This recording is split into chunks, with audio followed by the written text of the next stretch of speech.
Welcome to Man Does Tech, where I solve the problems you didn't even know you had.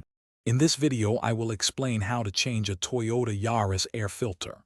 First, ensure your engine is off and the hood is open and secured.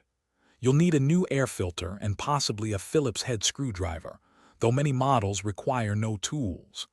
A clean air filter is crucial for optimal engine performance and better fuel efficiency, so this simple task is very beneficial for your car.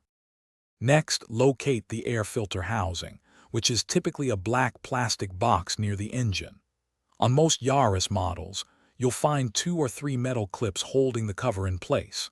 Simply unclip these, or use a Phillips head screwdriver if your model has screws. Gently lift the top half of the airbox to access the old filter, then carefully remove it, noting its orientation. Before installing the new filter, take a moment to clean out any leaves or debris from the bottom half of the airbox. Now, carefully place your new air filter into the housing, making sure it sits flush and is oriented correctly. Some filters have a square corner that needs to align with a specific spot. Once the new filter is in place, realign the airbox cover and fasten the clips or screws securely. After securing the airbox, double-check that it's fully sealed and that no part of the filter is visible. This ensures unfiltered air doesn't enter your engine. It's a good practice to record this maintenance in your car's service records.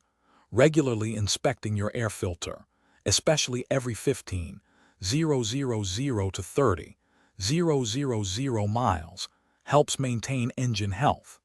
Don't forget to check the description for a link to the Echo Dot and other great deals. Thanks for watching.